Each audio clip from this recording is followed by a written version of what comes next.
Tenemos, ya se ha indicado, el desarrollo de la sesión denominada detención preliminar y prisión preventiva. Este bloque de sesiones está compuesta puntualmente en dos grupos, una sesión el día de hoy, 15 de mayo, y otra el día viernes 17. Así que vamos a dividir estas sesiones para efectos de que en esta primera clase hagamos y abordemos todo lo relacionado a detención preliminar y prisión preventiva en los aspectos más sustanciales de esta. Y en la sesión del día viernes 17 de mayo vamos a analizar jurisprudencia puntualmente, las más relevantes o las últimas jurisprudencias que a ustedes les va a servir específicamente para el ámbito de desempeño en sus funciones, ya sea como estudiantes, ya sea como abogados o como profesionales del derecho de cualquier índole. Sin más preámbulo, entonces, voy a proceder a compartir unas diapositivas que se han elaborado para efectos de la presente clase. Me confirman, por favor, en breve si es que pueden visualizarla. Denme un momento que estoy compartiéndola. Les pido su apoyo para que me confirmen si es que la podemos visualizar. Sí se logra ver, doctor. Excelente. Bien, entonces, el tema que nos convoca el día de hoy es los aspectos sustanciales, procesales de estas figuras que cada día se desenvuelven más controvertidas en nuestra coyuntura nacional. Llámese detención preliminar y prisión preventiva. Cuestiones o instituciones demasiado problemáticas, no tanto por su regulación, porque éstas se encuentran específica y expresamente reguladas en nuestro Código Procesal Penal y que han sufrido ligeras modificaciones a lo largo del tiempo en la evolución legislativa, sino principalmente por la aplicación que le vienen dando los operadores del derecho. Es por ese motivo que va a resultar relevante conocer todos los aspectos que abocan a estas instituciones jurídicas y principalmente cuál es el estado actual en la jurisprudencia. Que eso, como les comento, lo vamos a ver el día viernes con mayor amplitud. Ahora también vamos a ver aspectos muy generales, sobre todo los más problemáticos de cada una de estas. Sin más preámbulo, vamos a dar inicio a esta sesión. Y vamos a iniciar con el desarrollo amplio de la detención preliminar. Previo a esto, me gustaría tener en cuenta o que ustedes tengan en cuenta algunas diferencias que marcan esta distancia entre una figura y otra.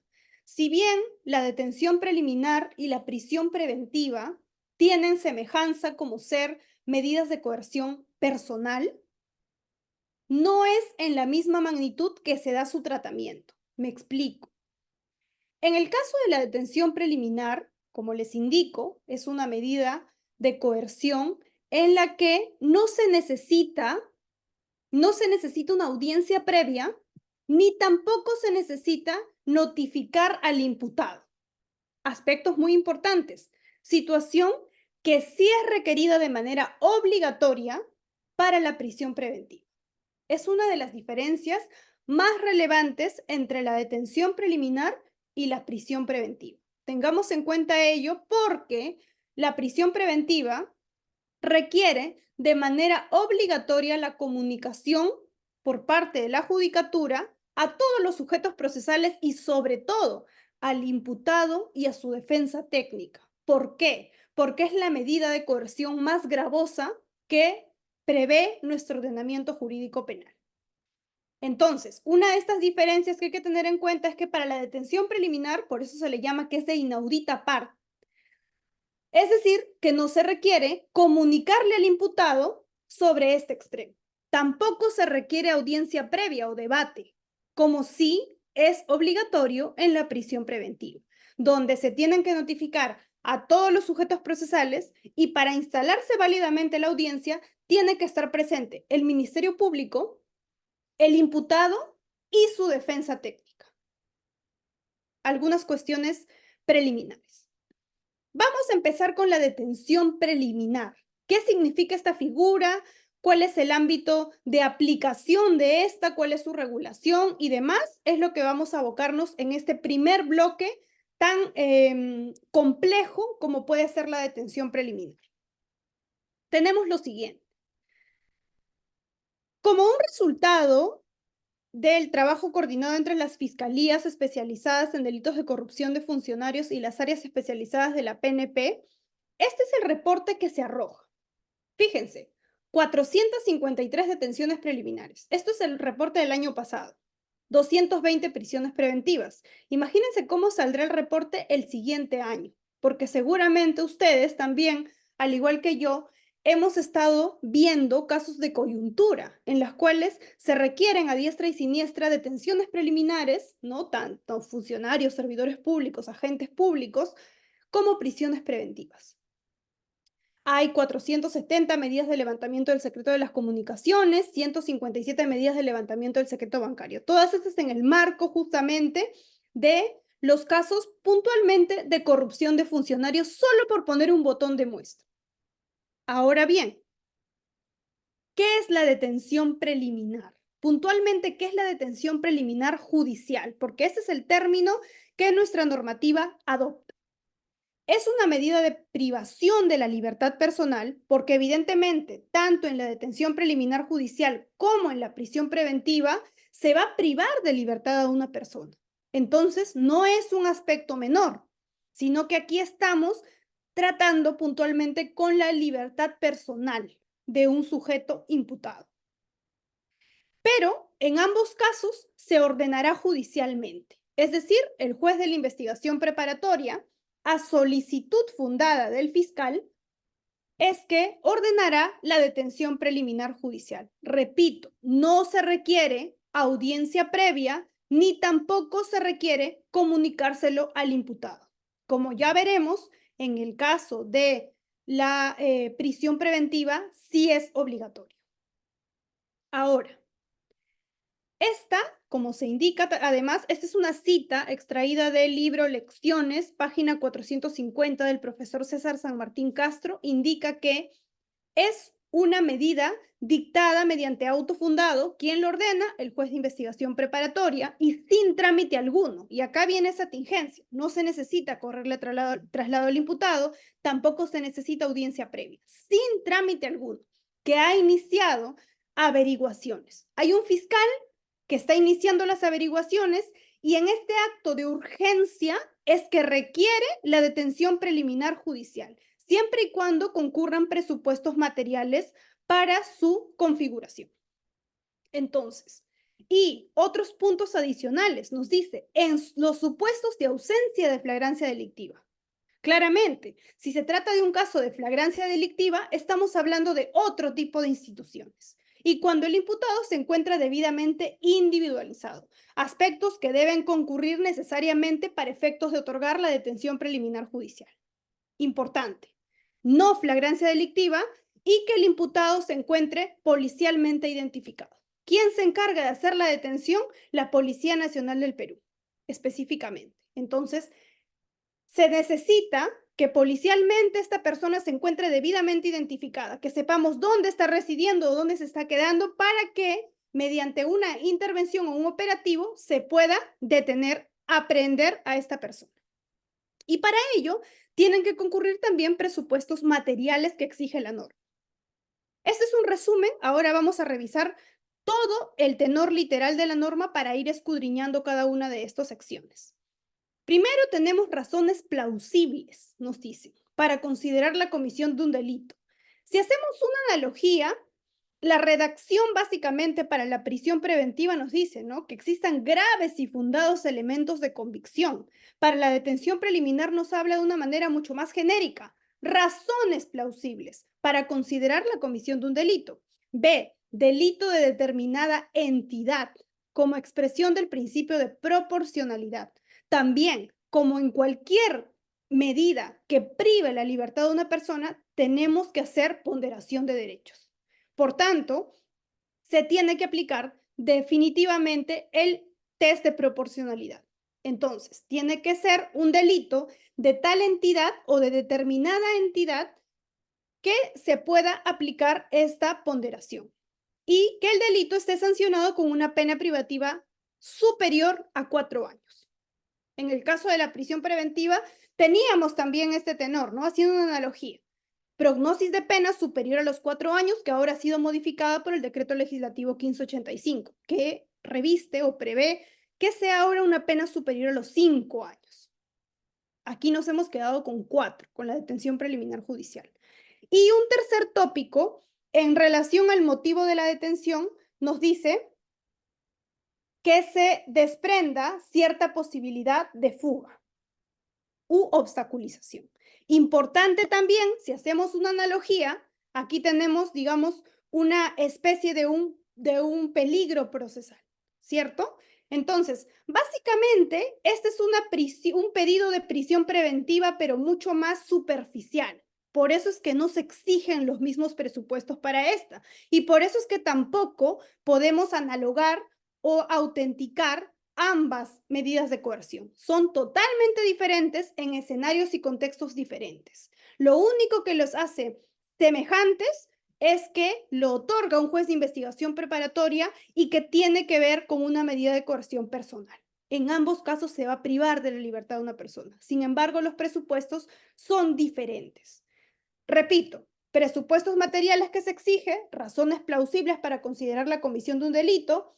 El delito tiene que ser de determinada entidad, no podemos hablar de cualquiera de estos, sino que tiene que mínimamente contener o estar sancionado con una prognosis que sea una pena superior a los 4 años y por otro lado los motivos de la detención que se desprenda cierta posibilidad de fuga.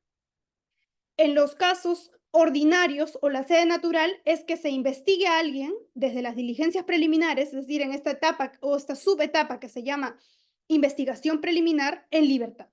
No se necesita aprender para investigar. Por eso es que estas medidas no son las reglas, sino son excepcionales. Bien, teniendo claro, digamos, un breve panorama de lo que podría implicar la detención preliminar judicial, vamos a pasar a desarrollar punto por punto este. El artículo 261, que es puntualmente donde ha sido regulado la detención preliminar judicial, establece lo siguiente, a la letra.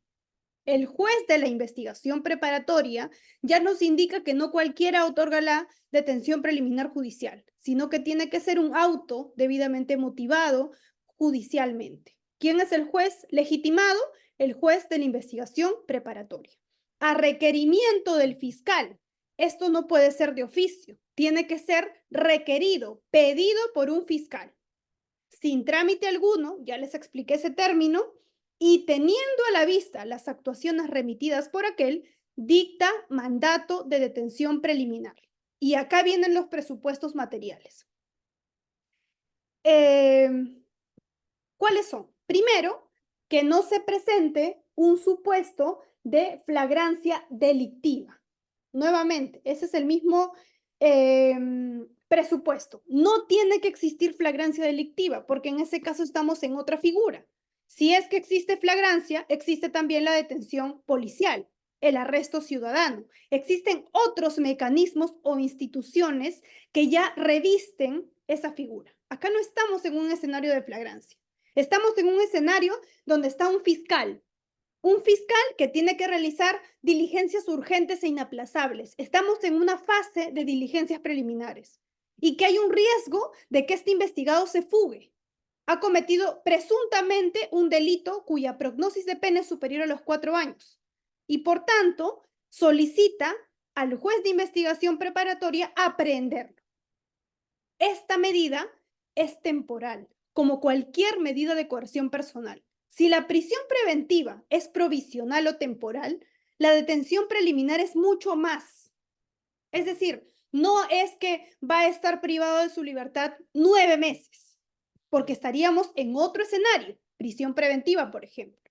En el caso de la detención preliminar también hay plazos, pero estos plazos son muy cortos. Ahora los vamos a ver porque depende de la naturaleza de cada caso. Entonces, siguiendo con esto, es importante que ustedes puedan revisar y prever que específicamente, primero, no estemos en un caso de flagrancia delictiva. Segundo, ¿no? Pero que existan razones plausibles, en esos términos, razones plausibles para considerar que una persona ha cometido un delito sancionado con una pena privativa de libertad superior a los 4 años. Esa es la entidad que debe tener. Y por las circunstancias del caso, puede desprenderse cierta posibilidad de fuga u obstaculización de la averiguación de la verdad. Tienen que concurrir estos presupuestos. En el primer término es el A. Segundo, el sorprendido en flagrante delito logre evitar su detención. Si es que que ha sido aprendido en flagrante delito y se ha fugado, estamos en el escenario segundo, un segundo escenario, una segunda sede donde podríamos ubicarnos para la detención preliminar judicial. Y un tercer caso, cuando el detenido se fugare de un centro de detención preliminar. Ya ha sido aprendido, pero utilizando alguna de las argucias, ha logrado huir del caso. Por eso es que ustedes ven seguramente cuando una persona se encuentra detenida, tienen que enmarrocarla, y tienen que estar en vigilancia de un efectivo policial, porque es responsabilidad y también acarrea responsabilidad funcional al efectivo policial que no ha resguardado correctamente al aprehendido. Entonces, importante que se tengan en cuenta estos 3 presupuestos. Cualquiera de estos 3 escenarios son pasibles de imponerse la detención preliminar judicial. ¿Quién lo solicita? El fiscal encargado del caso, asignado de ese caso. ¿Cuál es el trámite? Sin trámite alguno. No se necesita audiencia, no se necesita correr de traslado al imputado. De hecho, no se necesita poner en sobreaviso al imputado. Por eso es que seguramente, y es coyuntural también, en los últimos acontecimientos, ustedes también habrán podido advertir en los medios de comunicación que ha habido detención preliminar, ha habido una intervención a ciertos funcionarios públicos, puntualmente del Ministerio Público, y que a la fecha se le pidió en su oportunidad detención preliminar judicial. No se les puso en sobreaviso. Fueron, los detuvieron y los pusieron a disposición del juez. Y ahora se está discutiendo el escenario de si es que se les va a imponer o no prisión preventiva. Y eso también vamos a ver. Si es un requisito previo para la prisión preventiva haber pedido detención preliminar judicial o viceversa. Si no te otorgan detención preliminar judicial, eso significa que tampoco te pueden otorgar prisión preventiva. Todo eso lo vamos a ver a continuación. Bien, continuando con este desarrollo, es importante también considerar algunos otros aspectos, como por ejemplo el concepto y los fundamentos que tiene la figura de la detención preliminar judicial. La detención preliminar judicial es una medida coercitiva implementada durante la etapa de investigación preparatoria. Y se abre el debate aquí, porque también hay quienes indican que como se puede en la investigación preparatoria, también se podría en la investigación, perdón, como se puede en la investigación preliminar, también se podría en la investigación preparatoria formalizada propiamente dicha. También les voy a advertir cuáles son algunos pronunciamientos que se pueden tener al respecto, porque esta es una posición controvertida. Si bien se indica que esta institución se realiza con la urgencia, si es que ya pasamos a una siguiente fase, como una investigación preparatoria formalizada, y esto ya está, digamos, en un escenario o un estadio superior al incipiente, superior al de diligencias preliminares, entonces considero, y esta es una postura personal, que no se debería aplicar la detención preliminar judicial. Sin embargo, sí sería posible aplicar la prisión preventiva, porque aquí estamos con otros presupuestos y con un nivel de rigurosidad superior. No considero se debe aplicar acá este aforismo, quien puede lo menos puede lo más. No podemos aplicar el hecho de que si es que se puede en investigación preliminar, con mayor razón se podría en la investigación preparatoria formalizada. Tengo los reparos respecto a esos pronunciamientos, sin embargo, también se los voy a manifestar para que ustedes manejen las posturas y adopten la decisión que corresponda. Bien, en este escenario, como les indico, esto es una un consenso doctrinario, tenemos que la detención preliminar es una medida coercitiva personal que es implementada durante la etapa de investigación preliminar. Su nombre sugiere mucho, detención preliminar. El escenario es la investigación preliminar. Implica restringir la libertad de un sospechoso por un periodo breve, es temporal, como cualquier medida de coerción, como cualquier medida cautelar, con el fin de garantizar su participación en la investigación, con el fin de que éste no rehuya de la investigación. Fundamentos materiales o presupuestos materiales de la detención preliminar. La base legal, la que hemos advertido, artículo 261 del Código Procesal Penal. El juez de la investigación preparatoria, a requerimiento del fiscal, sin trámite alguno y teniendo a la vista las actuaciones remitidas por aquel, dicta mandato de detención preliminar cuando, y ahí están los tres presupuestos. Cualquiera de estos tres escenarios pueden concurrir y es válidamente aplicable la detención preliminar judicial. ¿Qué más nos dice la norma? En los supuestos anteriores, para cursar la orden de detención, se requiere que el imputado se encuentre debidamente individualizado con los siguientes datos: nombres, apellidos completos, edad, sexo, lugar y fecha de nacimiento. No se puede aprehender a cualquier persona. Este tiene que estar debidamente identificado. ¿Por qué? Porque finalmente va a tener que ir la policía a detenerlo. Tiene que saber a quién detengo. Mínimamente requiero nombres y apellidos completos, edad, sexo, lugar y fecha de nacimiento. Todos los elementos de identificación que sean posibles para evitar alguna confusión u homonimia. Bien. La continuación de esta regulación, el artículo 261, establece lo siguiente. 3 nos dice, la orden de detención deberá ser puesta en conocimiento de la policía a la brevedad posible.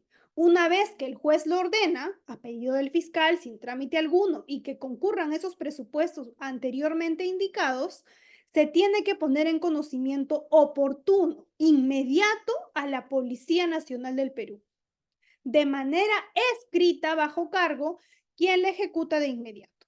Tiene que ejecutarlo de manera inmediata. Cuando se presenten las circunstancias extraordinarias, puede ordenarse el cumplimiento de detención por correo electrónico, facsímil, telefónicamente u otro medio de comunicación válido que garantice la veracidad del mandato judicial. En todos estos casos, la comunicación debe contener los datos de identidad personal del requerido conforme a lo indicado en el numeral 2.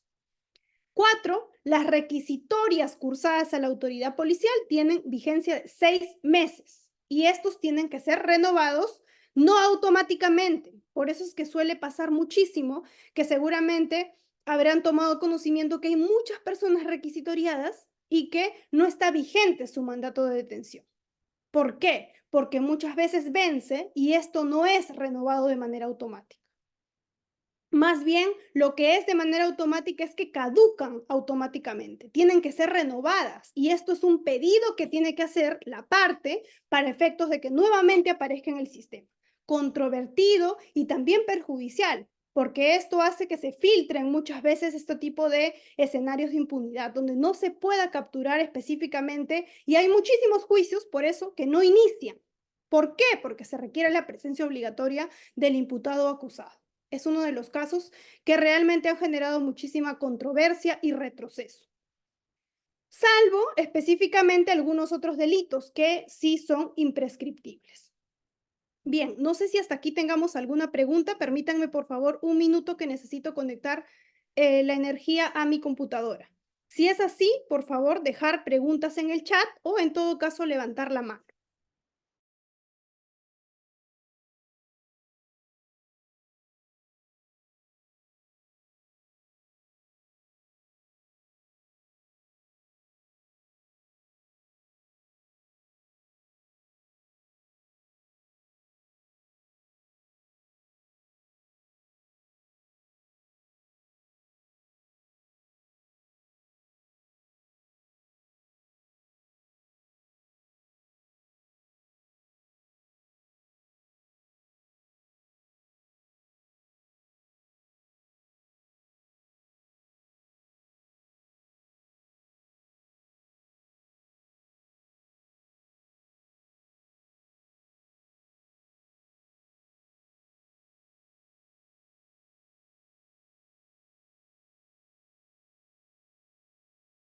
Bien, ¿tenemos alguna pregunta? Sí, Israel, por favor, adelante. Ok. Doctora, buenas noches. ¿Me logra escuchar? ¿Qué tal? Sí, Mucho Israel. gusto. Muy bonita su ponencia, doctora. Le quería hacer una pregunta. Justo estaba leyendo un libro de detención preliminar.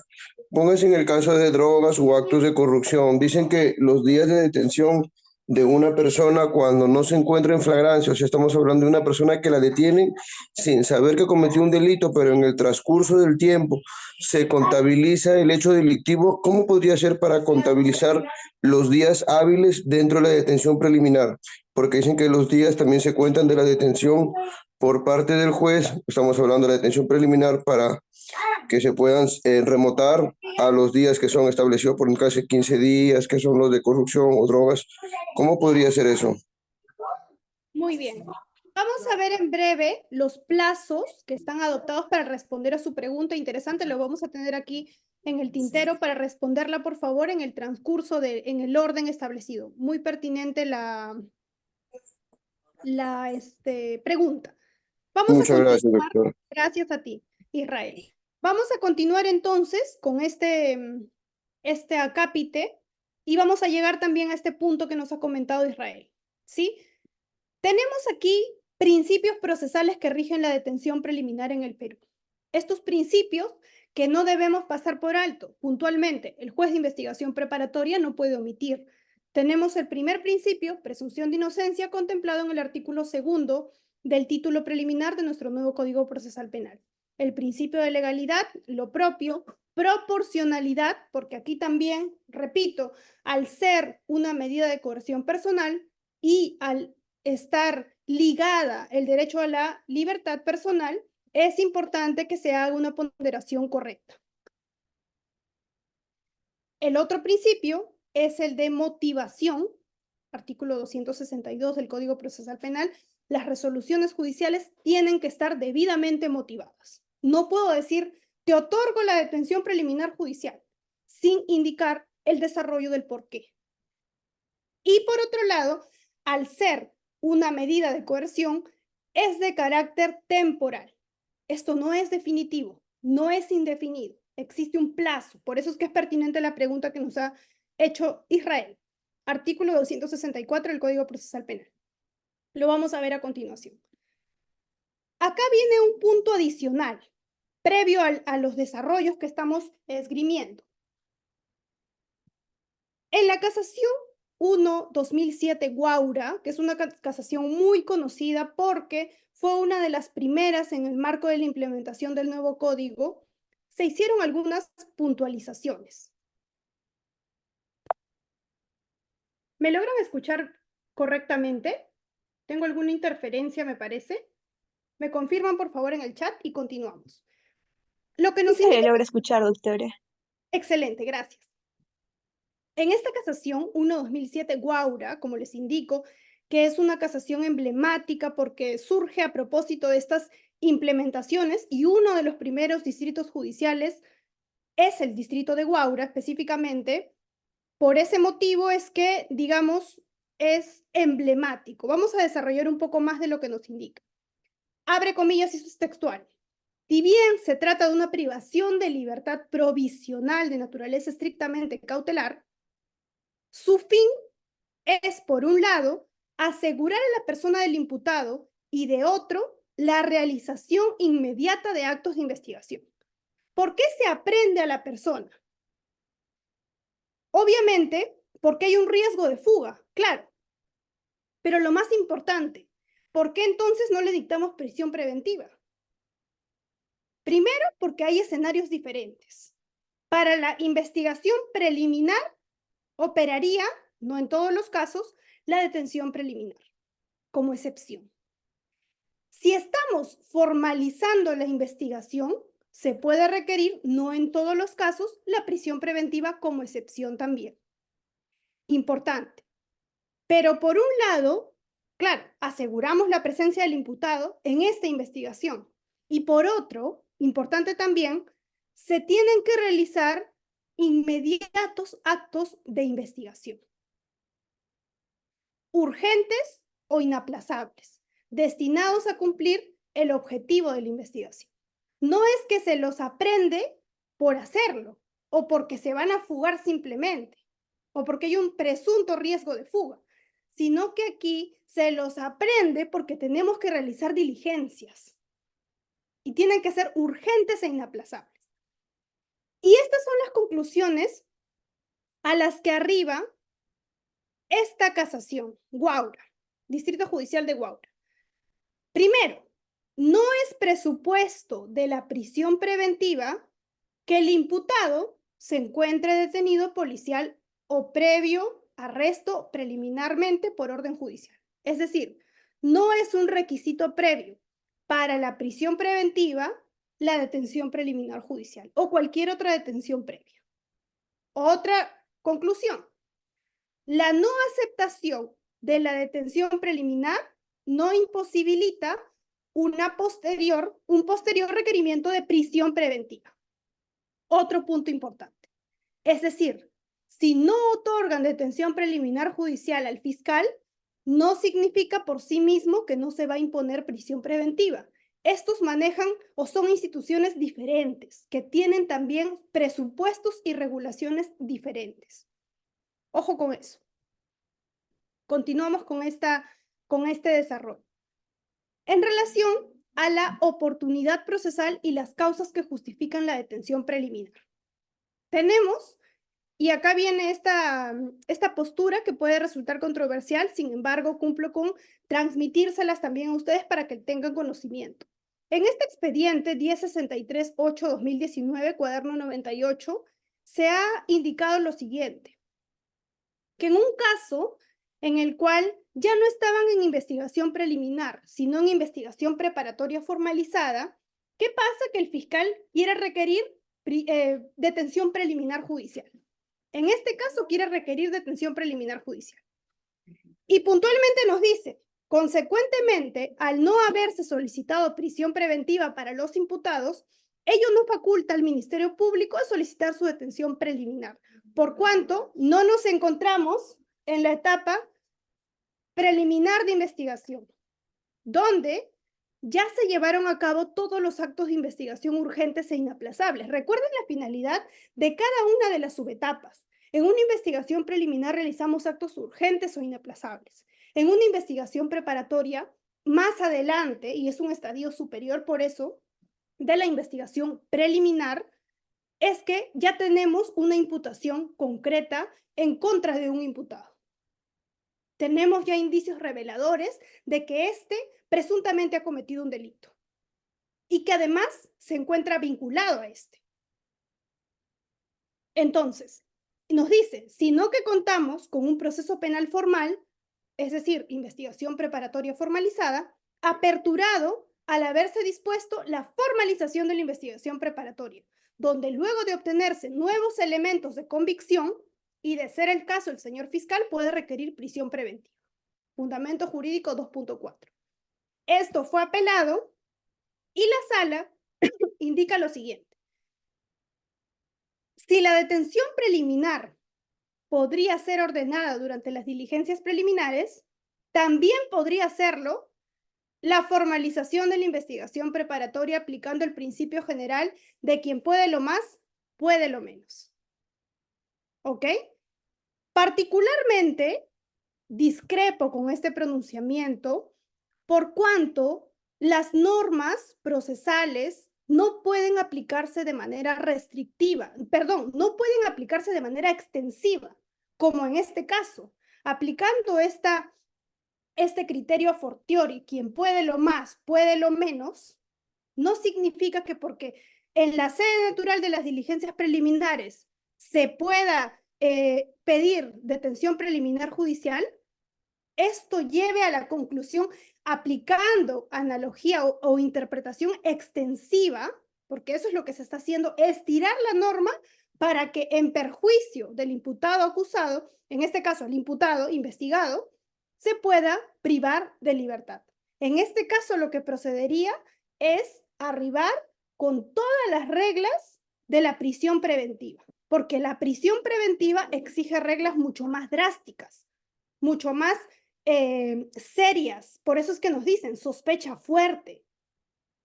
Bien, sí, es un pronunciamiento, es decir, por eso es que se los traslado también y es importante que ustedes manejen la jurisprudencia, pero que puntualmente tengo una postura en contra de esta sentencia, de este auto, perdón, este auto de primera instancia y puntualmente este auto emitido por la sala superior.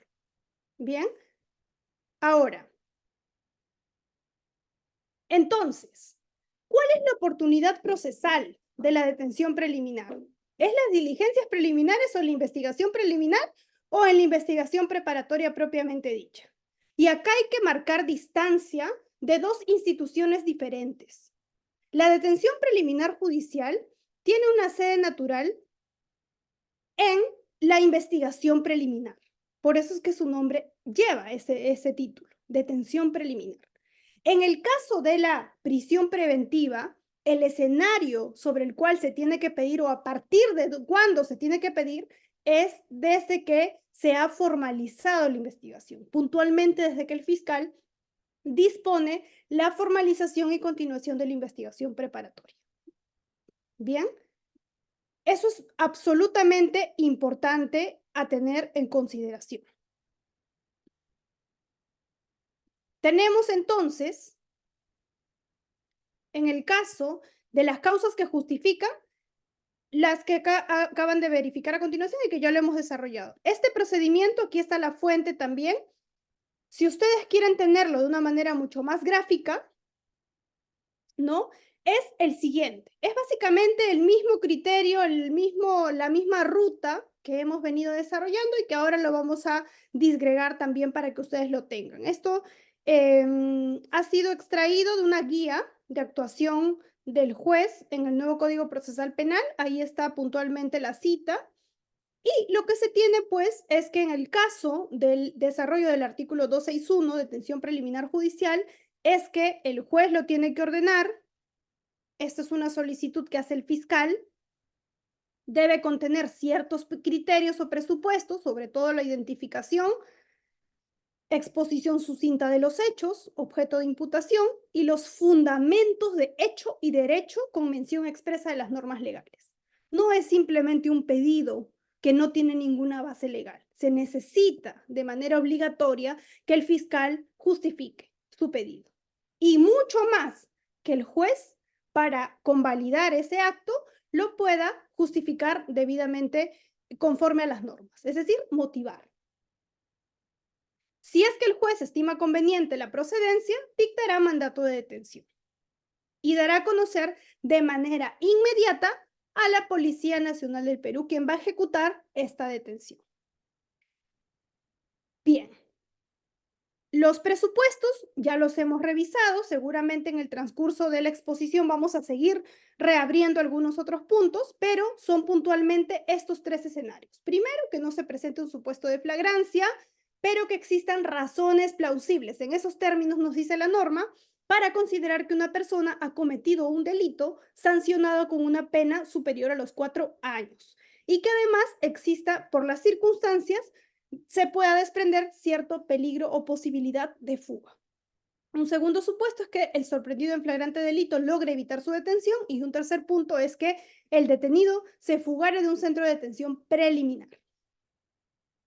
Luego de esto, tenemos pues que se va a decidir si se ordena la libertad o si se solicita prisión preventiva o no.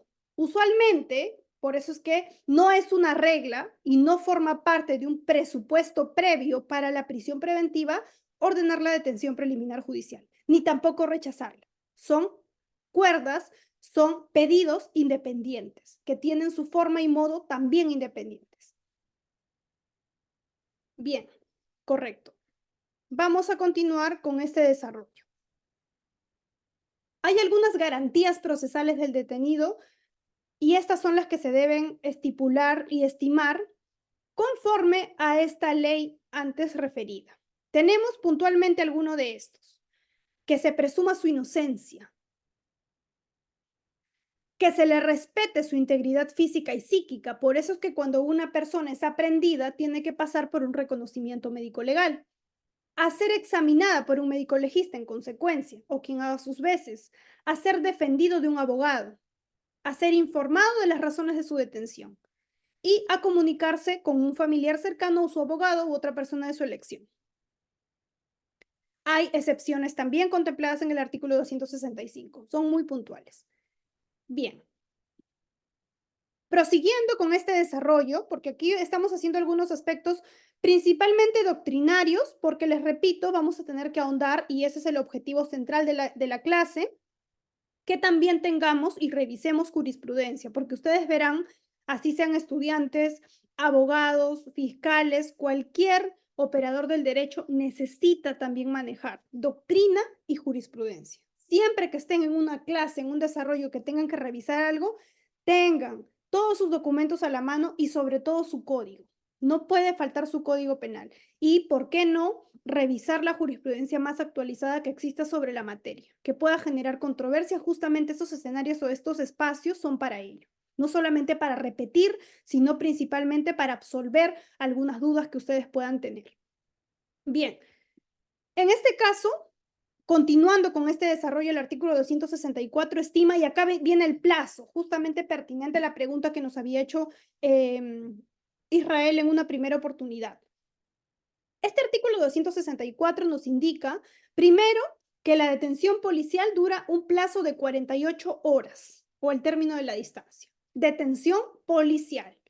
Si existe un caso de flagrancia, por ejemplo, la policía tiene hasta 24 horas para aprehender a la persona, y esta puede estar hasta 48 horas detenido en un centro de detención. Importante este término, ¿no? Porque nos dice que es hasta 48 horas. A veces existe y pasa a menudo que la fiscalía, porque los únicos que pueden ordenar la libertad cuando hay una detención policial es la fiscalía, indican pues para resolver la situación jurídica de este detenido o detenida, y se toman las 48 horas en su totalidad, cuando la norma nos dice que esto tiene que ser hasta en 48 horas. La norma no nos dice que es 48 horas, ¿no? No es que hoy te detengo, bueno, señor, en 2 días regreso para resolver su situación jurídica. No, si se puede hacer antes, tiene que llevarse a cabo así, porque la norma nos dice que tiene que ser en un periodo de hasta 48 horas, salvo el término de distancia. Por otro lado, y esto es una situación diferente, la detención preliminar dura 72 horas. Excepcionalmente, si subsisten estos requisitos establecidos en el numeral anterior, en el numeral 1, que ya hemos visto, todos los presupuestos A, B y C que estaban en ese bloque, y se presenten circunstancias de especial complejidad en la investigación, puede durar un plazo máximo de 7 días. Es decir, por regla general, en virtud a la naturaleza del caso, si este es simple, dura 72 horas. Si es que es un caso que reviste complejidad o por circunstancias especiales de la misma, es que puede durar un máximo de 7 días. También nos dice, puede durar, no es una obligación a rajatabla. Puede ser menos, sí. Puede durar un plazo máximo de 7 días. Quiere decir que puede existir intervalos menores. Usualmente se pide lo más, pero la norma nos indica que puede durar un plazo máximo de 7 días en casos complejos. 3. En delitos cometidos por organizaciones criminales, la detención preliminar o la detención judicial por flagrancia puede durar un plazo máximo de 10 días en casos de organizaciones criminales. Y por último, también es una de las preguntas que estaba formulándonos Israel, la detención policial o la detención preliminar puede durar hasta un plazo no mayor de 15 días en los delitos de terrorismo, espionaje, tráfico ilícito de drogas y delitos cometidos por organizaciones criminales. ¿Sí? Estos son los plazos que indica nuestro Código Procesal Penal para estos efectos, tanto en detención policial como en detención preliminar.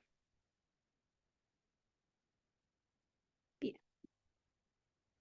Aquí tienen un gráfico mucho más específico, ¿no? En casos comunes, 72 horas, casos complejos, 7 días, casos de criminalidad organizada es la suma de ambos, ¿no? 10 días, y en casos de terrorismo, espionaje o tráfico ilícito de drogas estamos hablando de 15 días, tanto de detención policial como detención preliminar. Y acá surge también un debate, previo a pasar a una siguiente lámina. Tengan en cuenta que cuando estamos en una detención policial, ¿ok? Y sobre todo en estos casos que tienen, digamos, son más allá de la especial complejidad, como los casos de tráfico ilícito de drogas, por ejemplo, que tiene 15 días el policía para tenerlo retenido y el Ministerio Público para disponer cuál es o para resolver su situación jurídica, si otorgarle la libertad, pedir prisión preventiva, etcétera, ¿no? Usualmente, y esto pasa a menudo en este tipo de casos, que también, ¿no? Uno llega como abogado, abogada de algún detenido en este tipo de casos y lo que hacen usualmente los fiscales es, bueno, doctora, regrese pues en 15 días o en 14 días recién vamos a resolver la situación jurídica, porque la norma me dice que 15 días tengo. Así que bueno, tranquilamente en 2 semanas nos volvemos a ver las caras, cuando en realidad lo que tiene que hacer el fiscal es primero verificar la legalidad del acta de intervención. Lo primero que tiene que verificar es eso. Si es que en una primera oportunidad esto no reviste algún carácter delictivo, entonces debería resolver la situación jurídica en el día 1 o en el día 2. No esperar todas las diligencias. Y pasa muy a menudo que por no querer capturar a la persona A, por ejemplo, se captura a un familiar. Y evidentemente no tienen ninguna vinculación con el delito. ¿Qué hacemos esperando que se realicen todas las diligencias? Y más que eso, ¿qué hacemos reteniendo a una persona indebidamente? Ojo con eso, porque es importante y lamentablemente surgen muchos abusos policiales en estos extremos. Bien, vamos a pasar a esta siguiente lámina para seguir evaluando estos temas.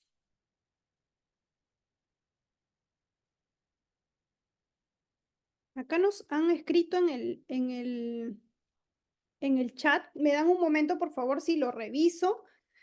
Nos dice, no estoy de acuerdo con ese auto porque un supuesto de la detención preliminar luego que va a vencer es si el fiscal pide luego prisión preventiva, obligado a tener que pedir formalización. Concuerdo contigo, yo tampoco estoy de acuerdo con ese auto. Sin embargo, para efectos ilustrativos es importante mostrar todo para que ustedes adopten una determinación. Seguramente hay alguno que sí pueda estar de acuerdo, lo deberá justificar en su oportunidad y básicamente también les he brindado mi posición. Considero que es una interpretación, esta interpretación extensiva no es avalada en nuestro ordenamiento jurídico, porque lo que está haciendo es aplicarse en perjuicio de, extensivamente en perjuicio del imputado investigado. Bien, nos dice una siguiente cuestión, Luis Chávez. Hay casos donde ya se formalizó sin pedir prisión preventiva y luego de eso pedir detención preliminar. Es ilógico, entiendo que es coma, es ilógico porque luego de la detención preliminar, el fiscal, si pide prisión preventiva, tiene que formalizar y de ahí que va a formalizar. Bueno, ok, lo que quiere decir, entiendo el doctor, es que hay muchos casos en los que, habiéndose ya dispuesto a la formalización y continuación de la investigación preparatoria y sin pedir prisión preventiva, porque ojo, la prisión preventiva no es la regla, no es que inmediatamente cuando yo dispongo la formalización, tengo que pedir prisión preventiva. ¿Puedo hacerlo? Sí, pero no en todos los casos, porque es excepcional. Debo cumplir estrictamente presupuestos. Incluso presupuestos procesales del artículo 268 del Código Procesal Penal y hasta presupuestos jurisprudenciales que son recogidos por la casación 626-2013 Moquegua. Y nos dice, y luego de eso pedir detención preliminar es ilógico. Claro, por supuesto. Pedir detención preliminar cuando ya no hay urgencia, ¿no? Porque si ya he formalizado y decido continuar la investigación preparatoria es porque ya tengo cargos imputados en contra de alguien. Ya tengo, digamos, una teoría del caso mucho más compacta. Y la detención preliminar tiene una sede natural. ¿Cuál es? La urgencia. Si ya pasó esa urgencia, lo que me correspondería es irme por la vía de la prisión preventiva. Será el juez quien otorga o no, pero se van por la vía más rápida y más sencilla y más fácil, como es la detención preliminar judicial. Y eso es ilegal, porque la norma no nos pide eso, no nos exige eso. Aplicar una interpretación extensiva vulnera también derechos fundamentales. Entonces, coincido con el colega al indicar específicamente esto. Es ilógico, claramente. Bien. Vamos a pasar aquí en cuanto a la duración, porque sí nos ha interesado mucho este tema. Si ustedes tienen en cuenta la versión actual de nuestro código, es básicamente el desarrollo que ya les hice en líneas anteriores. Sin embargo, también hemos podido identificar un proyecto de ley número 7419-2023, recientemente, del 2 de abril del 2024. ¿Qué nos dice este proyecto de ley? Y acá se quieren cambiar algunos términos en relación a los plazos. Nuestra versión actual nos dice, en el 3 y 4 es que varía. En los delitos cometidos por organizaciones criminales, la detención preliminar o la detención judicial por flagrancia puede durar un plazo máximo de 10 días.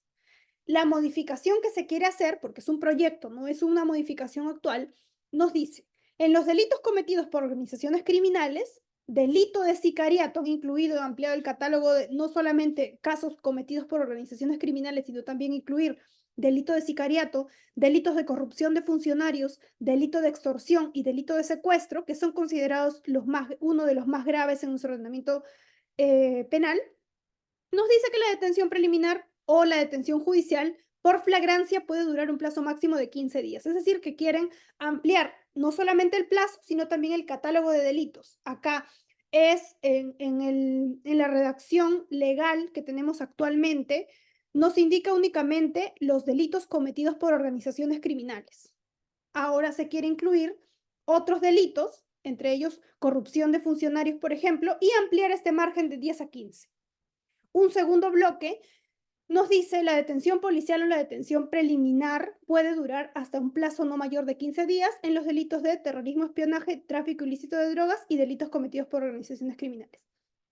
Tenemos aquí que la detención policial o la detención preliminar puede durar hasta un plazo no mayor de 15 días, se mantiene el plazo, pero se amplía el catálogo de delitos. Ya no solamente esto, sino también extorsión, sicariato, secuestro y corrupción de funcionarios, los arriba indicados también.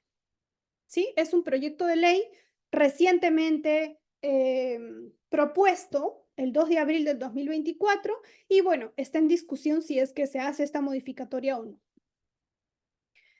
Ahora, en relación a la detención judicial en flagrancia delictiva, también es otro de los escenarios que nos gustaría conocer en este punto, ¿no? ¿Qué nos dice?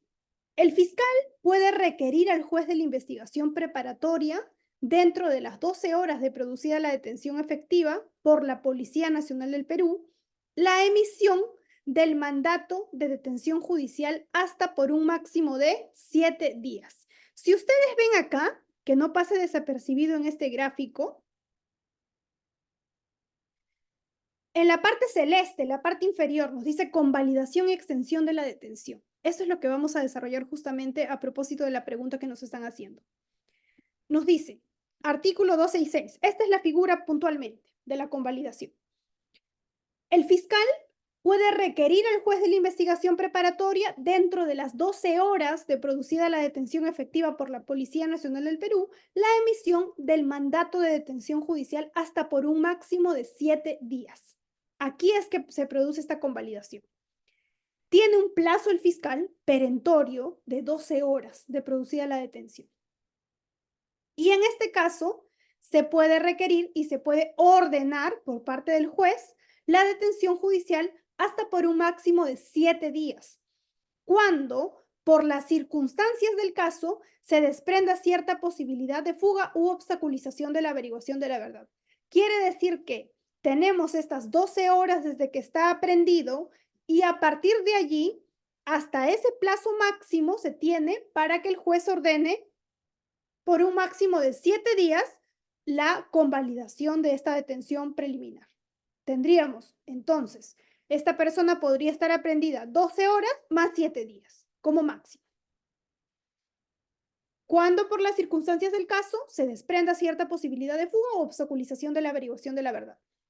Segundo punto, en los delitos cometidos por organizaciones criminales, la detención judicial por flagrancia puede durar un máximo de hasta 10 días y así se va extendiendo dependiendo de la naturaleza de cada caso. El juez, antes del vencimiento de las 24 horas de detención, realiza la audiencia de carácter inaplazable. Lo pide el fiscal hasta antes de las 12 horas y en esas 12 horas restantes se tiene para programar la audiencia correspondiente. Realiza la audiencia de carácter inaplazable con asistencia obligatoria del fiscal, el imputado y su abogado defensor. Como ven, esta triangulación está presente en casi todas las medidas, por no decir todas las medidas de coerción. En este caso, para la convalidación es necesaria la presencia obligatoria del fiscal, el imputado investigado y su abogado defensor. Propiamente instalada la audiencia y escuchados a todos los sujetos procesales, el juez se va a pronunciar mediante una resolución motivada sobre la legalidad de la detención del imputado conforme al artículo 259, sobre el cumplimiento de sus derechos contenidos en el numeral 2 del artículo 71 y, finalmente, sobre la necesidad de dictar detención judicial. Aplicar aquí la ponderación. Dentro del plazo de detención judicial, se pone al detenido a disposición del juez de investigación preparatoria para determinar si dicta mandato de prisión preventiva o comparecencia simple o restrictiva. Pasa esta urgencia, se pone, esto tiene que ser muy rápido porque recuerden que hay máximo de días, no meses, y aquí el juez de investigación preparatoria va a decidir si es que se otorgará prisión preventiva, si va a dictar prisión preventiva y para ello tiene que haber un requerimiento por parte del fiscal debidamente fundamentado por escrito, se tiene que correr traslado a las partes y se tiene que debatir en una audiencia. Aquí es que se va a verificar si se configuran o no los presupuestos de la prisión preventiva y ya estamos en ese otro terreno. O si por el contrario, aplicando la ponderación, no correspondería a la prisión preventiva y se puede aplicar comparecencia ya sea simple o de restricciones. Bien, ok.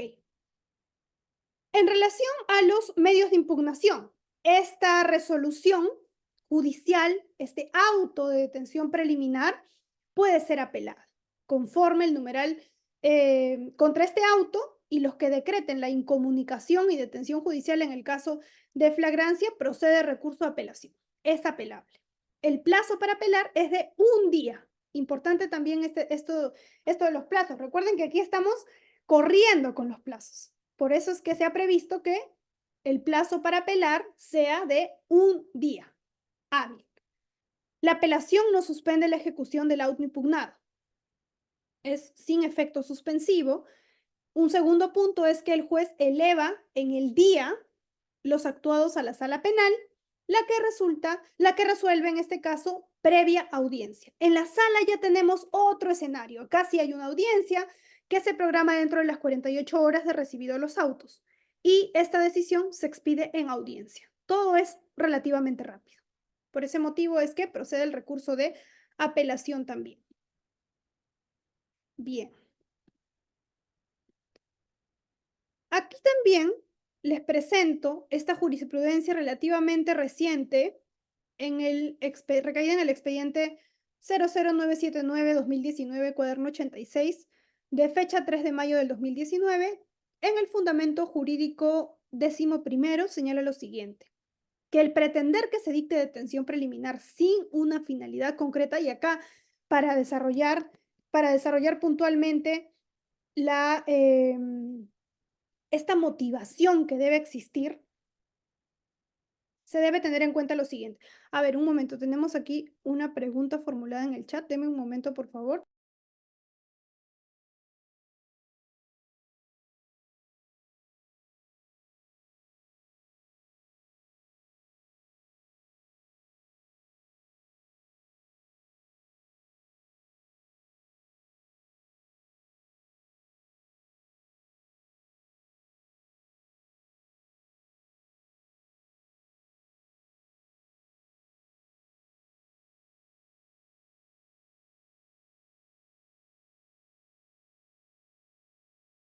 A ver, ay, disculpen, está el audio apagado, creo, Fernando. A ver. Ya, ahora sí, doctora, buenas noches. Buenas noches, Fernando. Doctora, quisiera hacerle una consulta. En un diplomado que llevé con el doctor Chávez Cotrina, indicó que habían dos clases de detención por horas y detención por días. La detención por horas es lo clásico, ¿no? Es el delitos flagrantes, que son 48 horas, y, y detenciones por días, que es tráfico ilícito de drogas, tenemos también terrorismo, que son 15 días, y las detenciones preliminares, que van de 7 días a 10 días, según la gravedad, según la naturaleza del hecho. ¿Cómo es el cómputo? Él explicó que el cómputo por horas es por decir, si hoy día me detienen a mí a las 20 horas, el día de mañana a las 20 horas se cumplen 24 horas. Y a las 20 horas del siguiente día, o sea, de pasado mañana, serían las 48 horas. Pero precisó que la detención por días no es así. Si me detienen a mí hoy día a las 22 horas, a las 00 horas y un minuto del día siguiente, 00, o sea, ha pasado 2 horas y un minuto, ya sería un día. ¿Qué opina usted al respecto? Eso es lo que indicó él, que dijo él, yo les digo esto porque después del derecho de la libertad, no, del derecho de la vida, el segundo derecho fundamental más importante es la libertad. Bueno, yo he estado consultando, algunos me han dado la razón, otros no, pero usted ¿qué opina sobre lo que acaba de precisar el doctor Chávez Cotrina? Bueno, en ese caso, es un consenso que se tiene en relación a estos temas. Claramente, esta distinción y bueno, a nivel académico, digamos, y práctico, esta diferenciación entre horas y días es la que usted claramente con el ejemplo acaba de indicar. En realidad, es un consenso que se tiene a nivel práctico, a nivel de litigio en estos casos. La diferencia entre las horas, claramente, tal cual como usted lo ha indicado, creo que no hay mejor forma de graficar estos hechos. En realidad se hace porque efectivamente se está resguardando y vulnerando, se está resguardando, protegiendo este derecho a la libertad personal. Y por ese motivo es que no se puede tener a una persona privada de su libertad más allá de lo que la norma estima. Es esa distinción. No tengo más puntualizaciones que agregar. Tal cual es un consenso que se tiene y es así como se tiene que calcular. Doctor, entonces está de acuerdo con el doctor Cotrina. Correcto, sí. Ya, doctora, gracias. Sí, porque se protege la libertad personal y acá no es que podemos mantener a una persona extralimitadamente privada de su libertad. Específicamente acá tenemos que resguardar ello y es por ese motivo que ese consenso es el que se debe tomar en consideración para computar estos plazos. Horas Claro, existente y días correctamente también. claro, y él precisó también que los operadores de justicia están llevando mal ese cómputo. Así es, exactamente, exactamente. Lo que hay que hacer aquí es hacer valer justamente estos cómputos, porque efectivamente aquí estamos ante un derecho a la libertad personal y no es que, y horas hacen muchísima diferencia. O sea, a una persona no se le puede privar de su libertad más allá de lo que un mandato ordena. No se puede. Y simplemente eso ya sería arbitrariedad, justamente. Gracias, doctora.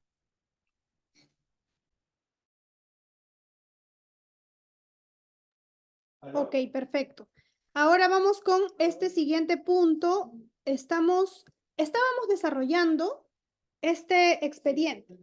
979-2019, cuaderno 86. Nos dice, 11º, que el pretender que se dicte detención preliminar sin una finalidad concreta, con el solo propósito de aprender al investigado un poco más, y esto es lo que podemos hacer para complementar esta respuesta anterior al colega, que nos acaba de hacer una pregunta muy interesante sobre esta diferencia entre horas y días, es que la detención preliminar no es simplemente capturar o aprender a alguien por hacerlo.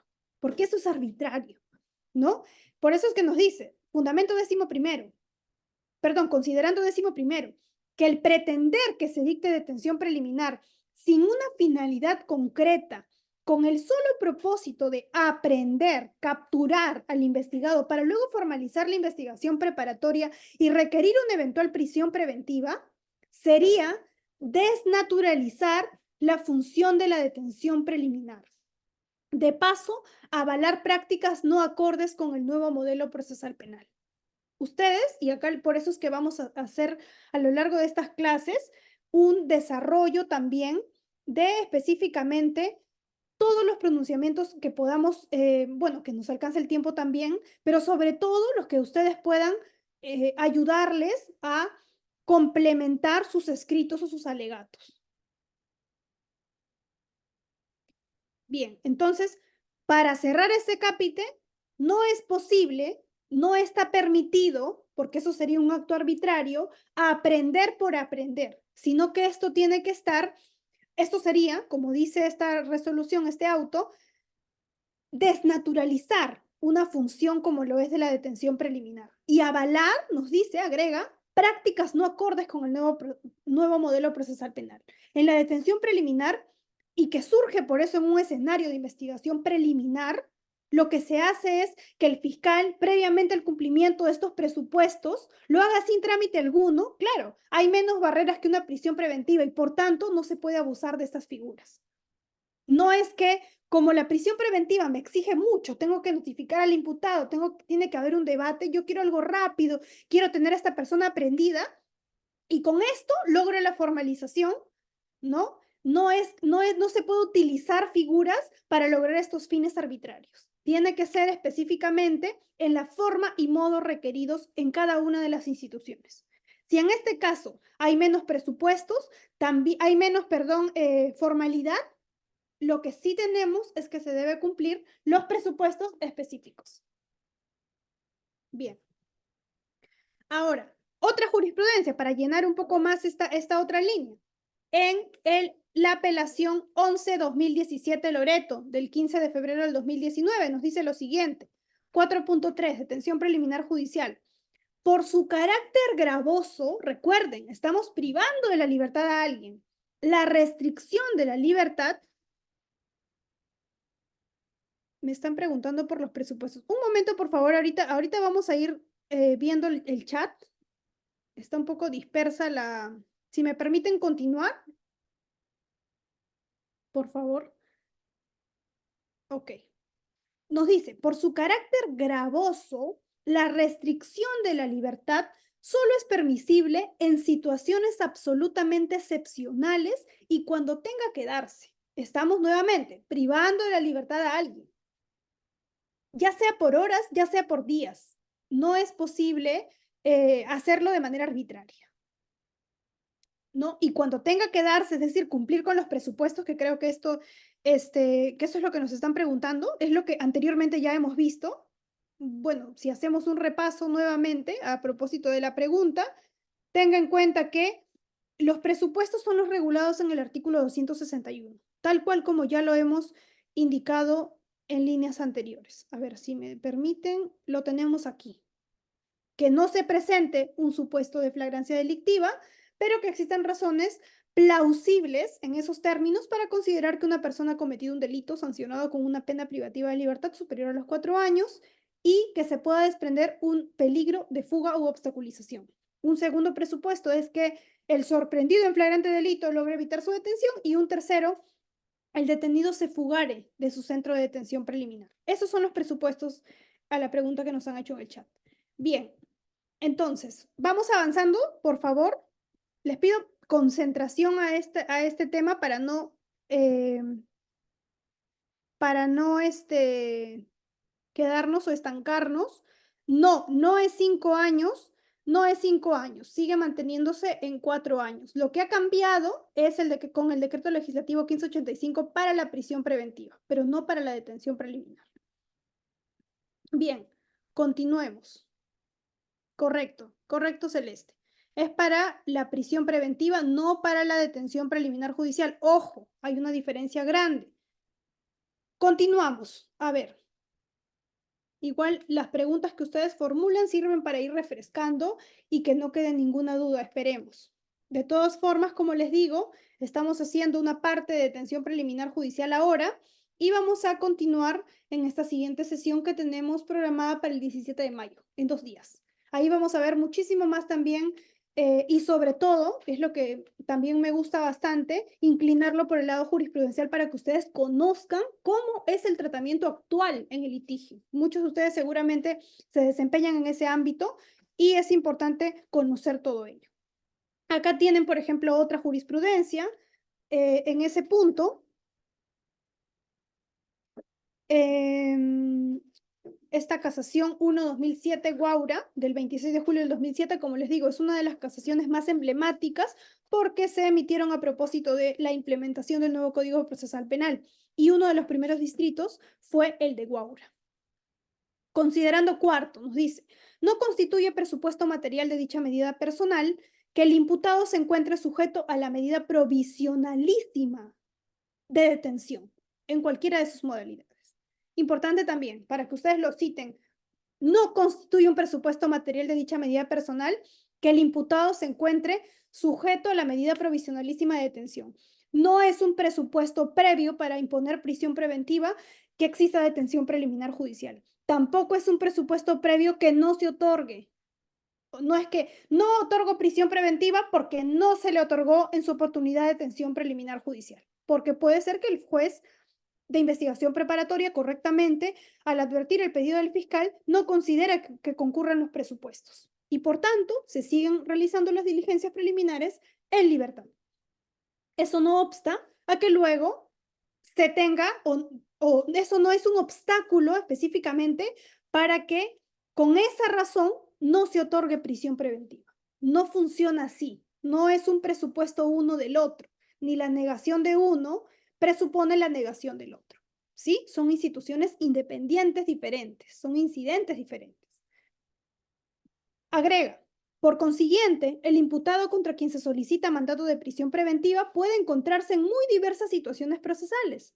Así, puede estar detenido policialmente en los supuestos de flagrancia delictiva o por previo arresto ciudadano o detenido preliminarmente por orden judicial. Asimismo, puede encontrarse de facto en la condición de no habido o sin medida coercitiva personal alguna, porque el fiscal no la solicitó ante el juez de investigación preparatoria, sea por la razón que fuere.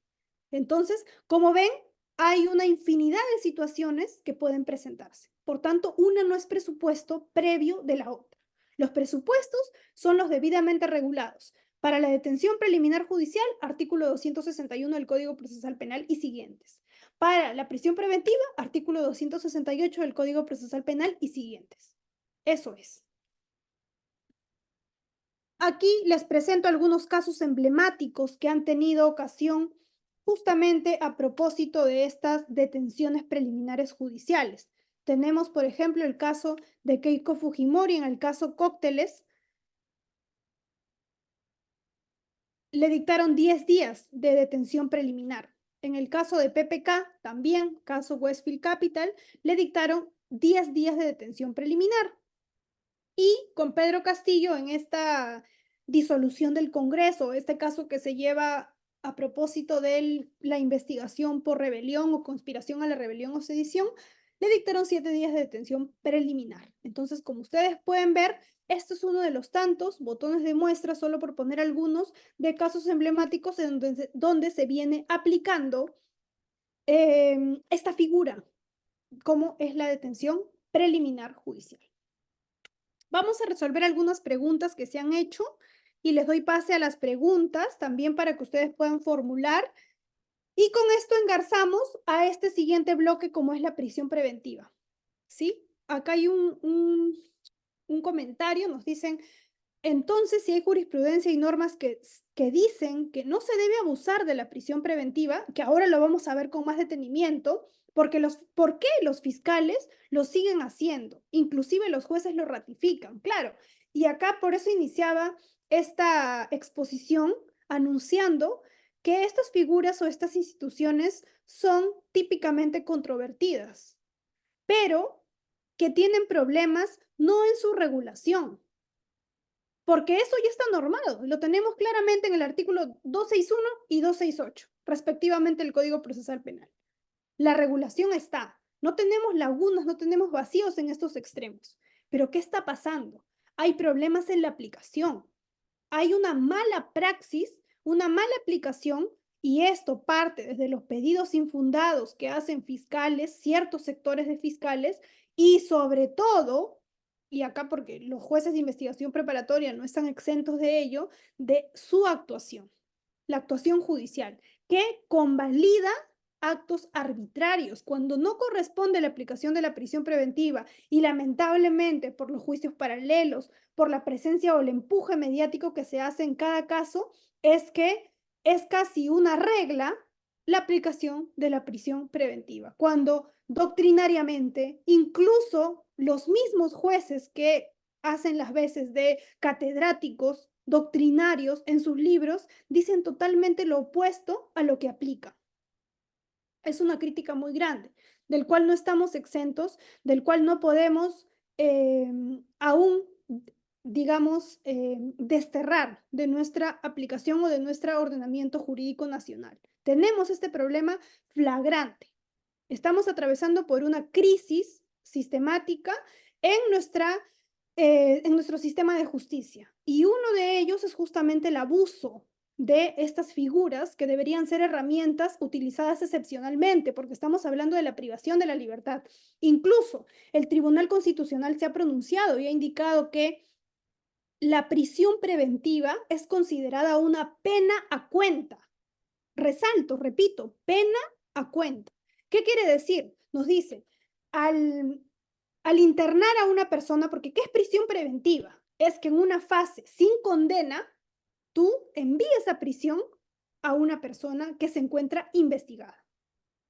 Pero cuando pisa la prisión, se encuentra también en un régimen penitenciario que también lo tiene un sentenciado.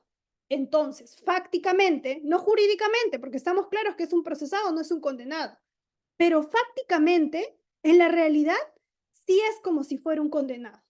Porque esta persona que ya está en prisión preventiva, que pisa la cárcel por primera vez en calidad de procesado, tiene el mismo régimen penitenciario. Incluso se somete al mismo tratamiento penitenciario y demás. Entonces, hay que tener cuidado porque estamos prácticamente analogando y estamos desnaturalizando en todos los extremos una figura que ya lejos de ser controvertida, muchas veces peca de arbitraria. Buena reflexión, Omar. Nos dice, el procesado contra quien se ha dispuesto prisión preventiva que se encuentra no habido, ¿puede rendir su declaración de forma virtual o primero tiene que ponerse a derecho? Bien, es que eso depende de muchas situaciones de los casos concretos. Hay que ponernos aquí, aquí a verificar ello, porque recuerden que no es obligatorio rendir declaración del investigado. Esto no puede tomarse como una postura ni a favor ni en contra de este. Es decir, el procesado puede claramente guardar silencio. Ahora, y esto ya depende de criterios diversos que tienen las fiscalías, sobre todo, porque cuando citan para rendir su declaración y se presenta, por ejemplo, un escrito, imaginemos en este caso que nos está colocando Ricardo, en un escrito se indica que en esta ocasión no o va a ejercer su derecho a guardar silencio, es decir, no voy a declarar como imputado. ¿Qué es lo que pasa? Que la fiscalía te dice, ok, si no quieres declarar, estás en todo tu derecho, pero tienes que venir al despacho. Y aquí en el despacho tienes que decirme que vas a guardar silencio. Es decir, tienes que venir para capturarte y hacer cumplir efectivamente el mandato judicial y luego va a valer. Si tú quieres, te acoges a guardar silencio porque es tu derecho. Muchas veces sucede eso. Entonces, ¿qué hacemos ante estos supuestos? ¿No? Porque usualmente lo que se hace es mandar la declaración, claro, pero ahora que ya se está implementando la presencialidad, se requiere justamente que dicha persona que se encuentra con orden de captura, por ejemplo, se acerque a las instalaciones del Ministerio Público. Y acá vienen justamente los problemas. ¿Es necesario acudir? ¿No es necesario? Y acá tenemos la orden judicial clara. Hay un mandato de detención, hay una orden de prisión preventiva. Que tú estés de a favor o en contra es totalmente diferente. Lo que se tiene que resguardar es el cumplimiento de las resoluciones judiciales. Eso ojo con eso porque es muy importante en esos casos. Nos dicen además, Ronald, consulta sobre un mal requerimiento de detención preliminar. ¿Qué recurso tenemos como abogados litigantes? Claro, en realidad, y acá también recuerden que, como les he indicado, la detención preliminar judicial es una medida de coerción que se realiza o se solicita y se impone, sobre todo, sin trámite alguno. Entonces se pueden saltar algunas barreras. Algunos pueden decir, o una postura podría indicar que aquí se está vulnerando flagrantemente el derecho de defensa, porque no se está corriendo traslado a la persona sobre una situación jurídica tan importante como es y el derecho a la libertad personal. Pero la normativa, y esto no podría ser catalogado como ilegal o inconstitucional, porque justamente es una de las excepciones que maneja la norma. Entonces nos dice que tiene que ser sin trámite alguno y sin correr traslado al imputado. Muy, muy crudo, pero así es como se trabaja a nivel de regulación normativa. Entonces, un punto importante es que en estos casos tenemos el recurso de apelación. El auto de detención preliminar no te lo corren traslado de una manera inmediata, recuerden, sin trámite alguno, no hay una audiencia como sí lo hay en la prisión preventiva, no corren traslado al imputado ni a su defensa técnica, pero la apelación que procede, y es en el plazo de un día, tiene que hacerse con todas las garantías de ley. Por ejemplo, en este caso, si es que te corren traslado del auto de detención preliminar, se tiene este día para apelar, en la sala, justamente el tribunal va a tener que dilucidar en una audiencia donde citen obligatoriamente al fiscal, al imputado y a su defensa, para efectos de si confirma, declara nulo o revoca el auto. Esos son las potestades que tiene específicamente la sala. Bien, hasta aquí hemos avanzado. Si tienen alguna duda o pregunta sobre detención preliminar judicial para efectos de pasar a esta siguiente fase, que es la prisión preventiva, ¿sí? Si tienen alguna duda adicional, me van escribiendo en el chat para efectos de aclarar algún otro punto. Si no, avanzamos. Por favor, ustedes me indican, por favor, para pasar a este ya segundo bloque, que es, digamos, en un nivel un poco más denso también. Recuerden, por otro lado, que la continuación la vamos a tener este día viernes 17 de mayo, la continuación de esta exposición, donde también vamos a ver jurisprudencia sobre todo. Bien, como no hay ninguna duda hasta el momento, de todas formas voy a estar atenta a la caja de comentarios. Les pido solo que me dejen terminar algunas ideas para ir avanzando y no quedarnos aquí trabados, entrampados en estas dilucidaciones. Vamos a presentar este segundo tópico, que es la prisión preventiva. ¿Qué significa la prisión preventiva? ¿Cuál es su naturaleza? ¿Cuáles son los presupuestos procesales, inclusive los presupuestos jurisprudenciales para su imposición? ¿Y qué problemas existen en la actualidad? Es lo que vamos a desarrollar. Previo a esto, y acá está el desarrollo de los presupuestos materiales, esto es básicamente lo que nos indica el artículo 268 del Código Procesal Penal. Nos dice, ¿no? El juez de investigación preparatoria, a solicitud del Ministerio Público, podrá dictar mandato de prisión preventiva. Y tienen que presentarse estos presupuestos. Los presupuestos tienen naturaleza también. Tienen que ser secuenciales y concurrentes. ¿Qué significa secuenciales? El orden es un factor importante. Quiere decir que se tiene que cumplir el primer requisito y el segundo y el tercero, pero de esa manera ordenada. Si no se cumple el primero, no pasamos al segundo y así sucesivamente hasta el tercero. Eso es secuencial. Concurrente significa que tienen que presentarse de manera copulativa los tres presupuestos materiales. Tiene que estar 1 más 2 más 3. No puede estar 1 más 3, 2 más 3. No pueden estar 2 de 3, ni 1, mucho menos de 3. Tienen que estar los tres presupuestos en su totalidad. Bien, entonces, vamos a desarrollar uno a uno cada presupuesto material que nos rige la norma, el artículo 268 del Código Procesal Penal, y sobre todo resaltar los aspectos más controvertidos de cada uno de los presupuestos, donde ustedes pueden observar y verificar que existe mayor controversia, que hasta el día de hoy incluso ha generado debates inconclusos en el litigio. Ok. Algunos tópicos a tener en consideración de manera preliminar. La prisión preventiva es una medida de coerción personal, pero no puede ser considerada bajo ningún supuesto una pena o una medida punitiva. Ya les he indicado que el Tribunal Constitucional ha calificado la prisión preventiva como una pena a cuenta, porque ha indicado que en el mismo instante que el procesado pisa un establecimiento penitenciario, ya se está sometiendo al mismo régimen penitenciario que un sentenciado. Y que esto, puntualmente, no debería ser la regla. Ahora, ahí tienen también alguna otra cita que puede ayudarles a convalidar, justificar lo anteriormente indicado.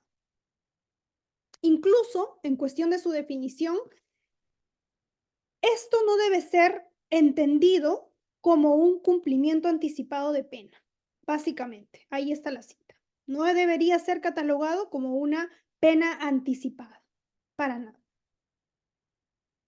Más bien por el contrario, la prisión preventiva es una medida que si bien, y por eso es que tiene una naturaleza y un carácter excepcional, la prisión preventiva es una medida que restringe la libertad personal de un investigado para asegurar que acuda a todas las diligencias y garantizar una adecuada investigación de los hechos.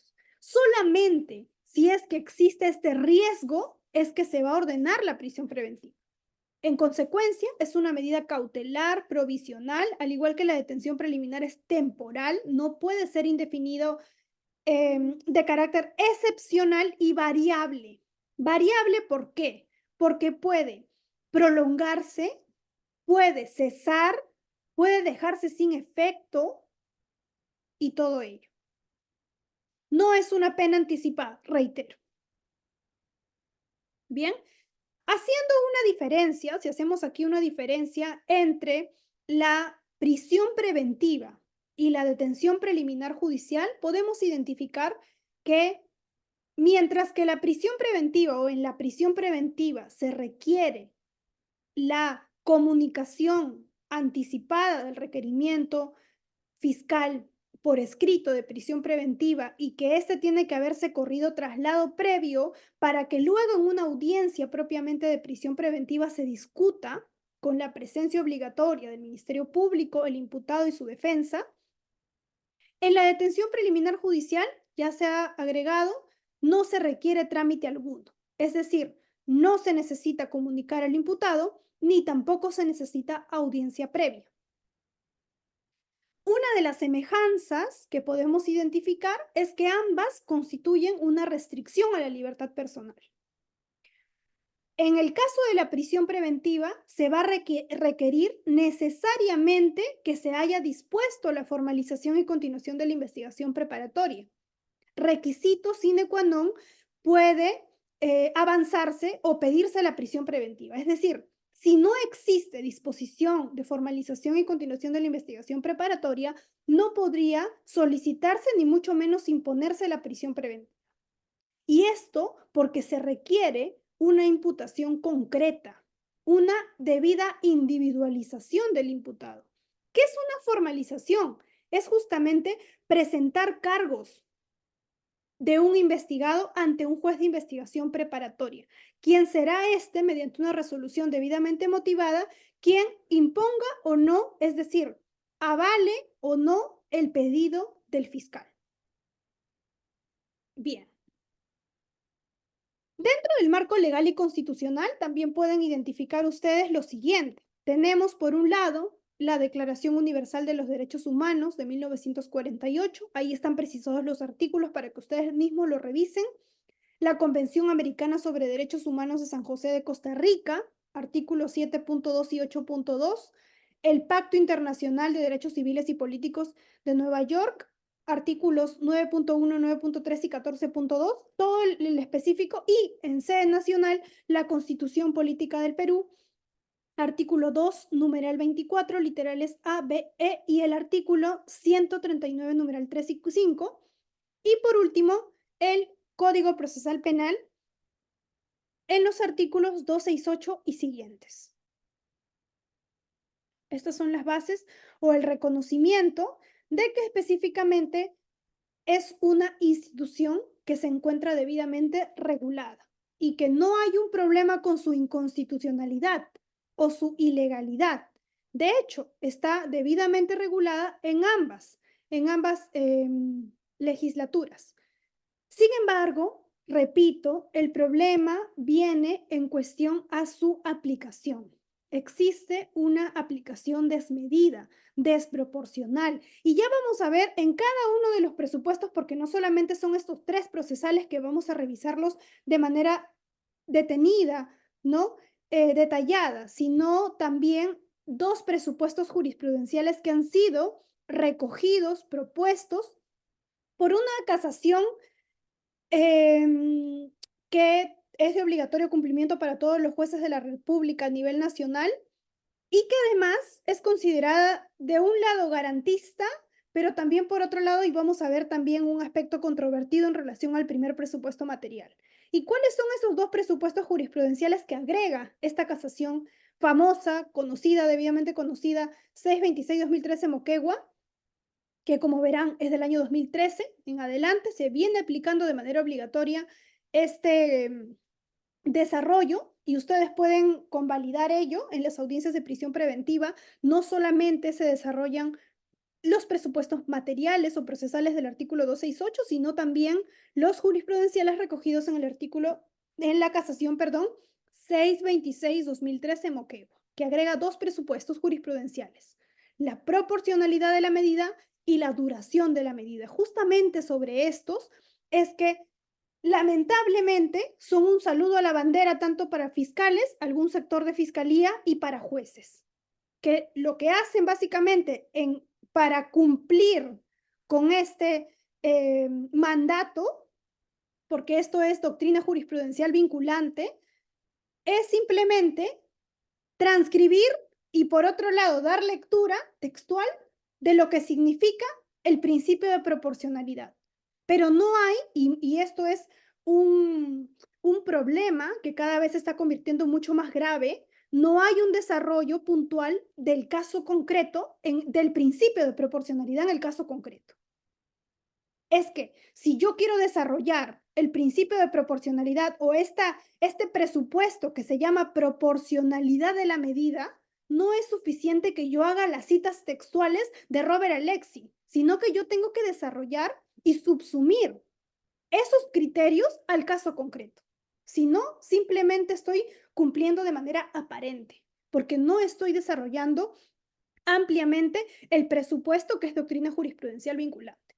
Y esto se ve lamentablemente. En la proporcionalidad de la medida, ustedes pueden dar fe de ello. Lo que hacen los fiscales, usualmente la mayoría de fiscales, no todos claramente, es transcribir literalmente lo que indica este libro famoso de Robert Alexy, el test de ponderación y todo lo demás. Es decir, me dicen que el test de necesidad, perdón, que se tiene que agotar el test de idoneidad, qué significa el test de idoneidad, consecuentemente un test de necesidad y qué significa este, y por último un test de proporcionalidad en sentido estricto o de ponderación de derechos.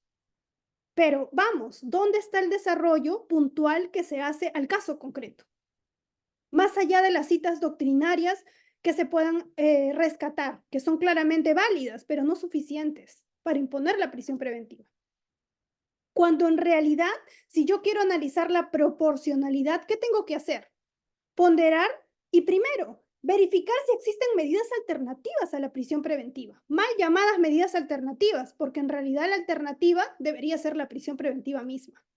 Pero bueno, en nuestro sector, incluso en la doctrina, ya se ha aceptado que más bien debemos buscar medidas alternativas a la prisión preventiva, colocando la prisión preventiva como regla, contrasentido evidentemente.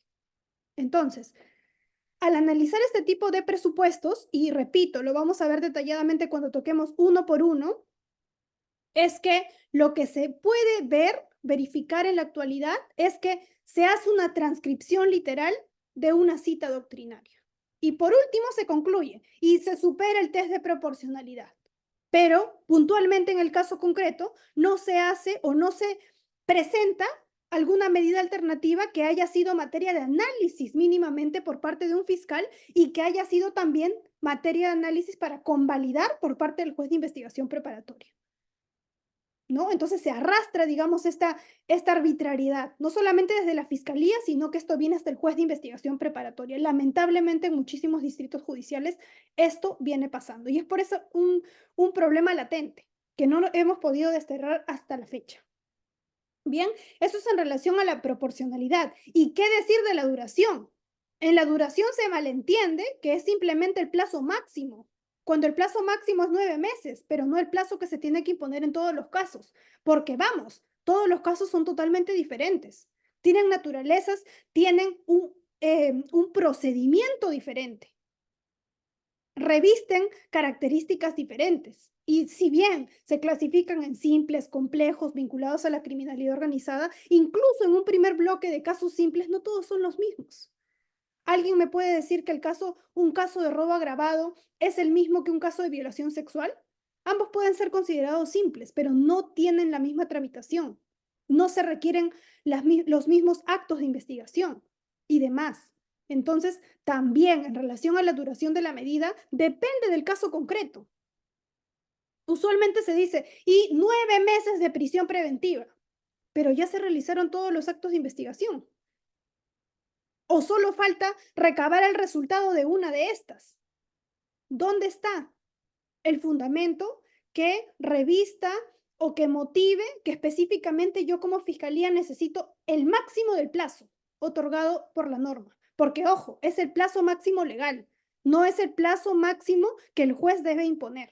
Y acá también se desnaturaliza mucho en una audiencia misma de prisión preventiva. Son abundantes críticas que podemos ir tejiendo a lo largo de este tema porque, repito, es una institución que nos trae muchísimos problemas, más desaciertos que aciertos. Entonces, bueno, por cuestiones de tiempo, vamos a dejarlo aquí para en esta siguiente sesión hacer el desarrollo específico de cada uno de estos, de cada presupuesto, vamos a hacer absolutamente todos estos y les voy a dar el pase a las preguntas que ustedes tengan a bien formular, levantando la mano, si es posible hacerlo de manera oral y ordenada, o por intermedio del chat también. Muchísimas gracias por ello.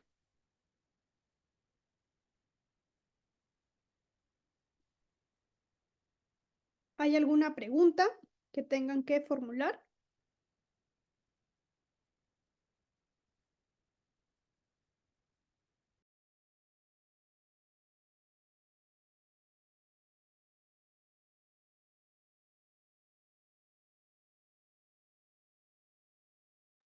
Aquí hay una pregunta en la caja de comentarios postulada por Celeste.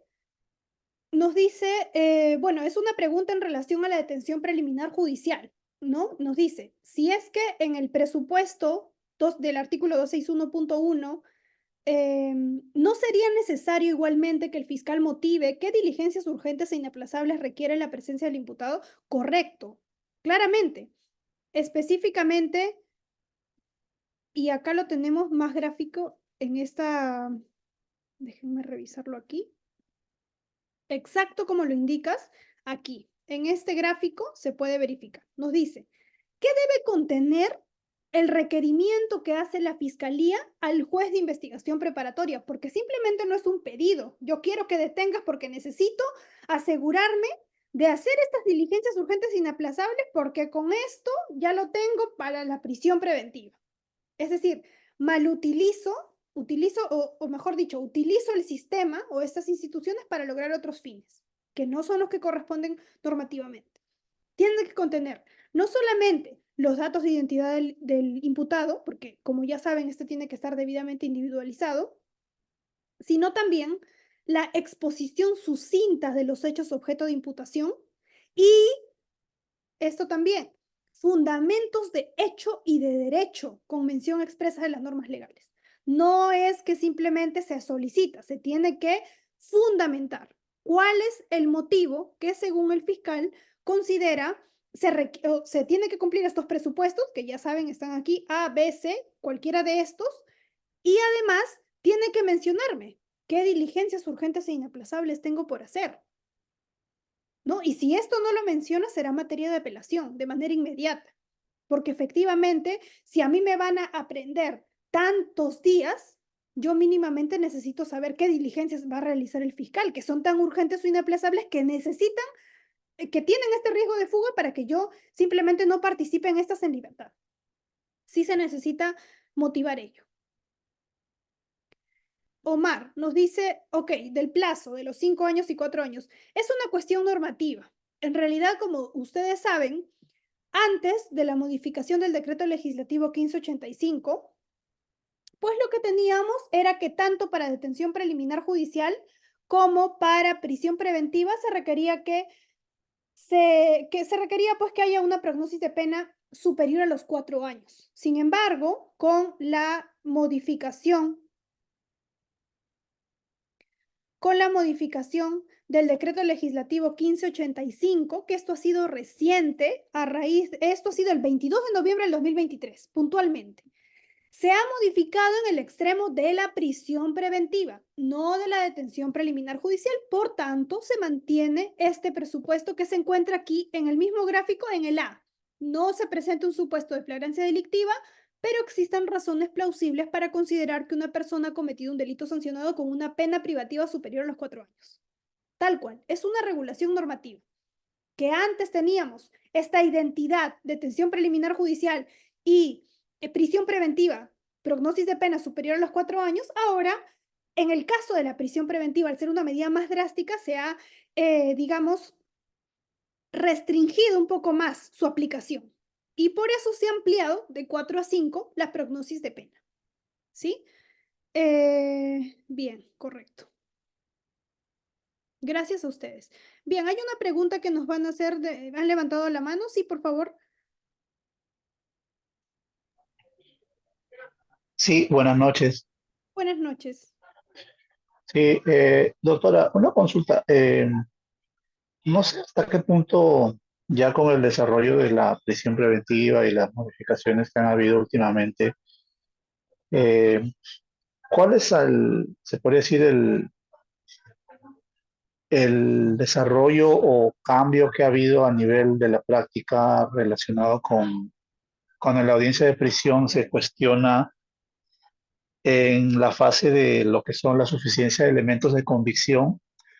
Por la experiencia que he visto, regularmente los juzgados, cuando el abogado cuestionaba la suficiencia de elementos de convicción que vinculan a la comisión de un del delito al investigado, el juzgado tomaba como argumento de negar esta parte de que lo que hacía el abogado era eh, argumentar sobre hechos que podía hacerlos valer en juicio oral. Este, pero si justamente uno de los cuestionamientos ¿cómo se llama? A la suficiencia de elementos de comisión es que estos específicamente no podían acreditar la probable vinculación del imputado con los hechos por los que se le imputa. O sea, ¿cuál ha sido la lógica en todo este tiempo, no? O sea, porque siempre he visto que lo relacionaban con el tema de que bueno, no, este tema de la suficiencia de elementos de convicción, si bien es un requisito de la prisión preventiva, si se cuestiona en esta audiencia y tiene que ver con hechos de materia probatoria, esos hechos se pueden cuestionar en juicio oral. O sea, ¿qué opinión le merece eso, no? Muy bien. Bueno, en relación a esta pregunta controvertida, pero a la vez que ha generado también posiciones encontradas, no solamente a nivel doctrinario, sino sobre todo jurisprudencial, es decir, las mismas salas no se ponen de acuerdo para dilucidar esta controversia.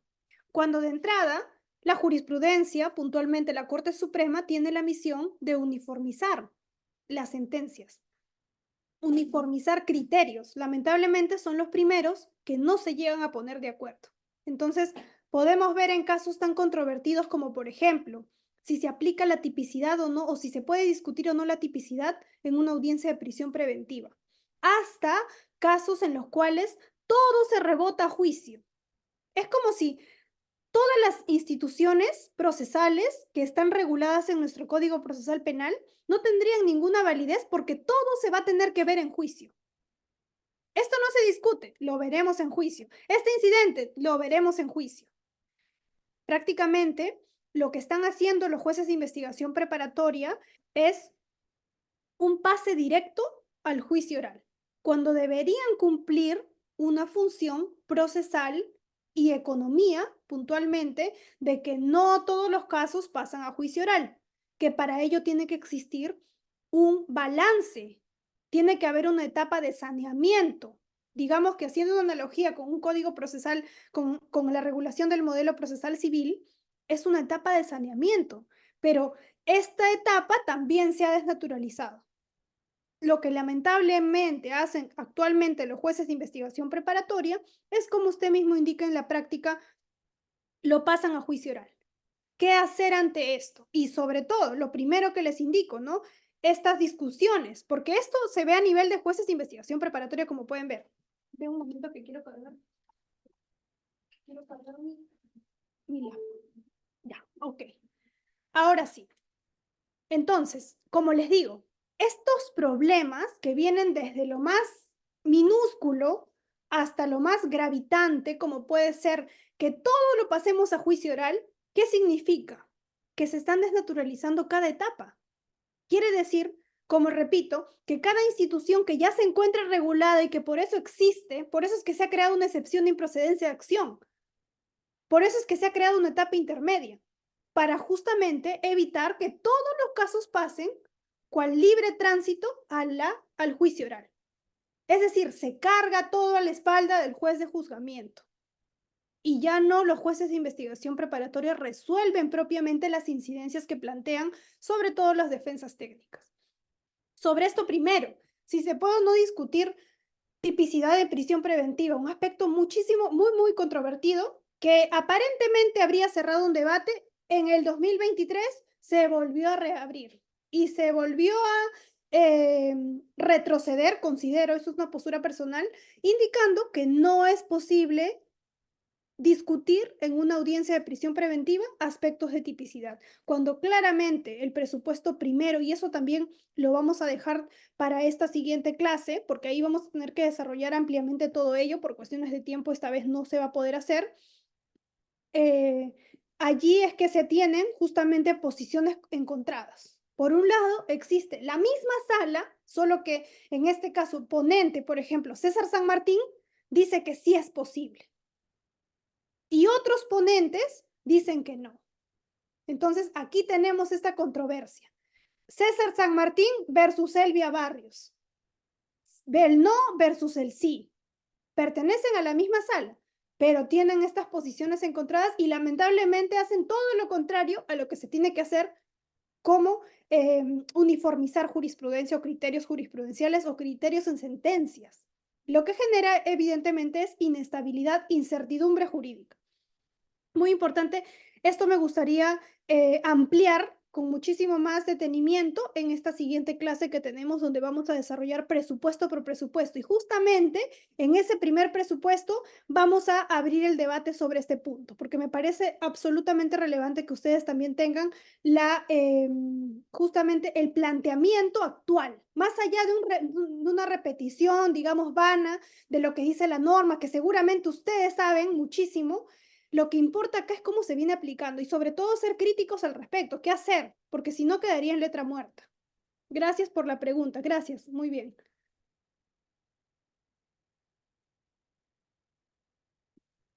Exacto.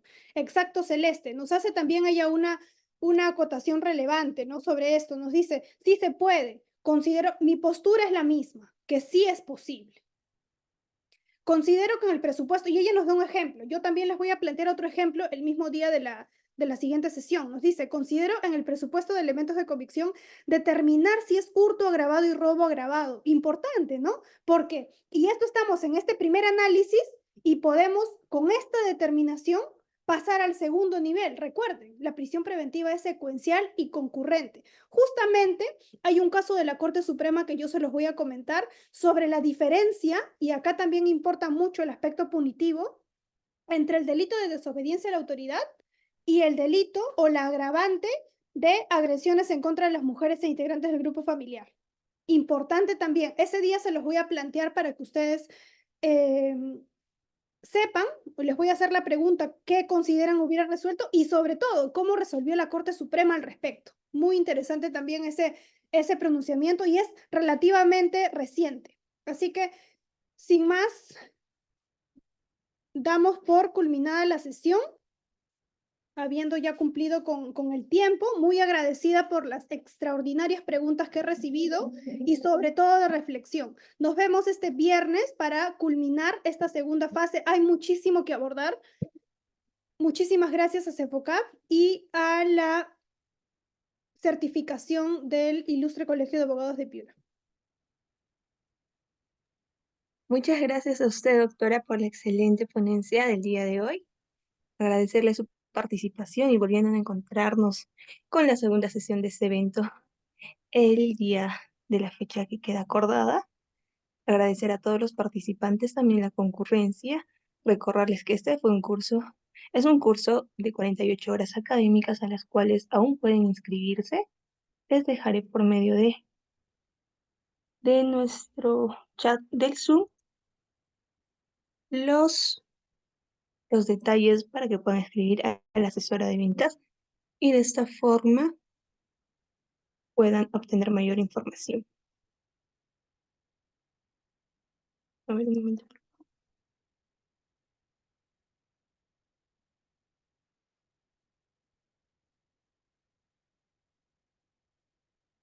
Bien, agradeciendo a la doctora la participación el día de hoy. Y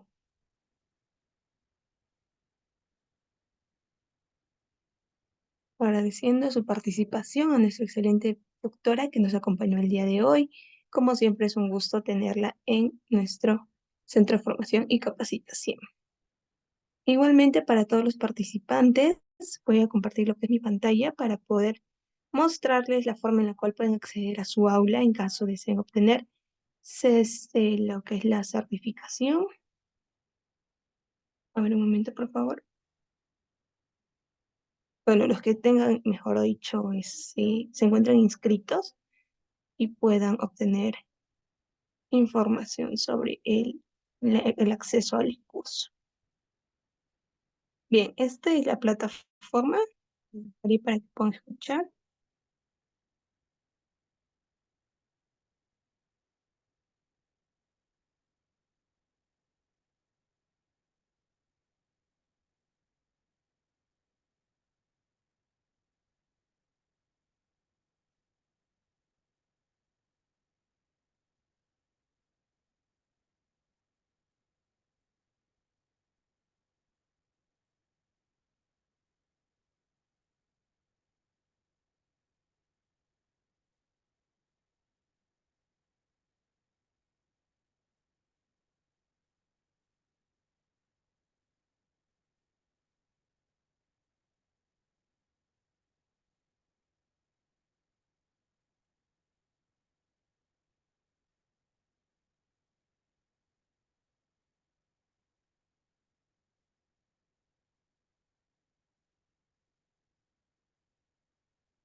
Bien, mostrándoles ese pequeño video tutorial, procederé a detener la grabación.